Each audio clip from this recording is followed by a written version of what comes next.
Taste the Daily.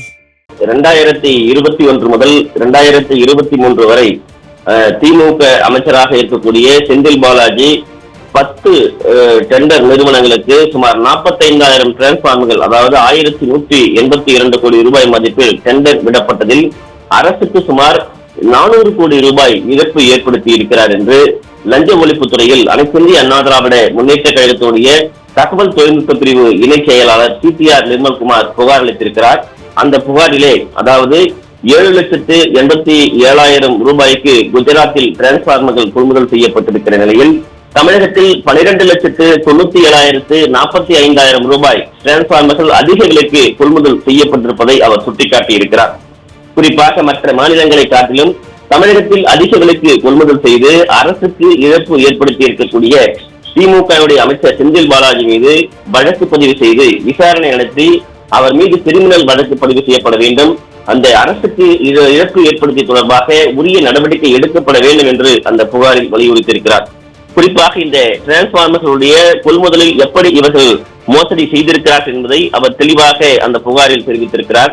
63 KB, 100 KB, 200 KB, 250 KB, 500 KB என்கிற இந்த டிரான்ஸ்பார்மர்களுடைய அந்த அளவு என்பது இருக்கிறது.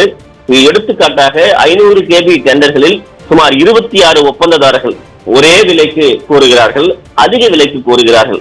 அவர்கள் என்ன விலைக்கு கோருகிறார்கள் என்றால் 13,22,930 ரூபாய்க்கு அவர்கள், அதாவது 26 ஒப்பந்ததாரர்கள் டெண்டர் நிறுவனங்கள் இந்த விலைக்கு டெண்டர் கோருகிறது 500 KB டிரான்ஸ்பார்மர்களை அமைப்பதற்காக. ஆனால் அரசு ஜெம் போர்ட்டல் 7,89,750 ரூபாய்க்கு, அதாவது பாதி அளவிற்கு குறையாக அரசு நிர்ணயம் செய்திருக்கிறது. அப்படி என்றால் இந்த 26 நிறுவனங்கள் அதிக விலைக்கு கோரி இருப்பதால் அந்த 26 நிறுவனங்களையும் அரசு நிராகரித்திருக்க வேண்டும், அவர்களுடைய ஒப்பந்தத்தை அவர்கள் நிறுத்தி இருக்க வேண்டும். ஆனால் அரசு அதை செய்யாமல் இருந்திருக்கிறது. குறிப்பாக என்ன செய்திருக்கிறார்கள் என்றால் 800 டிரான்ஸ்பார்மர்கள் இந்த 500 KBயில் மட்டும் 16 பேருக்கு அதிக விலை கோரிய, அந்த ஒரே விலையை கோரிய 16 பேருக்கு 63 கோடி ரூபாய்க்கு இவர்கள் அந்த டெண்டர் இறுதி செய்திருக்க வேண்டும். ஆனால் 99 கோடி ரூபாய்க்கு, அதாவது ஏறக்குறைய ஒரு 40-45% அதிகமான விலைக்கு கொள்முதல் செய்யப்படுகிறது. இப்படி கொள்முதல் செய்யப்பட்டதில் குறிப்பாக 23,500 டிரான்ஸ்பார்மர்கள் இந்த 500 KBயில் மட்டும் கொள்முதல் செய்யப்பட்டதில் சுமார் 400 கோடி ரூபாய் அளவிற்கு அரசுக்கு இழப்பு ஏற்பட்டிருக்கிறது. இப்படி ஒவ்வொரு, அதாவது 63 KB, 100 KB, 200 KB, 250 KB, அதே போன்று 500 KB, இப்படி பல்வேறு வேறுபாடுகள் இருக்கக்கூடிய டிரான்ஸ்பார்மர் கொள்முதல் செய்ததில் ஏறக்குறைய அரசுக்கு 400 கோடி ரூபாய் மொத்தமாக இழப்பு ஏற்படுத்தியிருக்கிறார்கள். எனவே திமுக அமைச்சர் செந்தில் பாலாஜி மீது முறையான லஞ்ச ஒழிப்புத்துறை விசாரணை வழக்கு பதிவு செய்து விசாரணை நடத்தி அவர் மீது கிரிமினல் வழக்கு பதிவு செய்யப்பட வேண்டும், அவர் மீது நடவடிக்கை எடுக்கப்பட வேண்டும் என்று புகாரில் தெரிவித்திருக்கிறார். அரசு துறையில் இருப்பவர்கள், அமைச்சர்களாக இருப்பவர்கள் மக்களுக்கு நன்மை ஏற்படுத்தக்கூடிய வகையில் தான் ஒரு கொள்முதலை செய்ய வேண்டும். பட்டவர்த்தனமாக இந்த கொள்முதல் விவகாரத்தில் திமுக அமைச்சர் செந்தில் பாலாஜி அதிக விலைக்கு கோரி இருக்கக்கூடிய, அதாவது அரசு நிர்ணயத்தை விட கூடுதலாக ஒரு மடங்கு அதிக விலைக்கு கோரி இருக்கக்கூடிய 26 நிறுவனங்கள் பங்கேற்று ஒரே KBH, அந்த 500 KBHக்கு மட்டும் 16 பேருக்கு இந்த கொள்முதல் வழங்கப்பட்டிருப்பதில் இப்படிப்பட்ட மோசடிகள் எல்லாம் நடந்திருக்கிறது என்று புள்ளி விவரங்களோடு எடுத்து காட்டியிருக்கிறார். நாம் ஏற்கனவே குறிப்பிட்டது போல குஜராத் போன்ற பல்வேறு அண்டை மாநிலங்களில் எல்லாம் கொள்முதல் குறைவான விலைக்கு கொள்முதல் செய்யப்பட்டிருக்கிறது.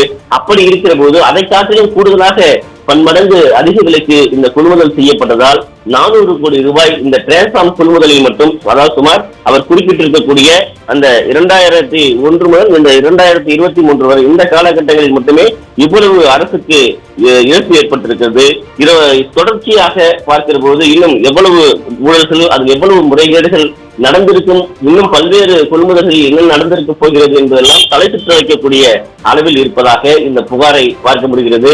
இந்த தமிழக லஞ்ச ஒழிப்புத்துறை குறிப்பாக செந்தில் பாலாஜி மீது, திமுக அமைச்சர் மீது வழக்கு பதிவு செய்து உடனடியாக நடவடிக்கை எடுக்க அந்த புகாரில் வலியுறுத்தப்பட்டிருப்பது குறிப்பிடத்தக்கது. சார்,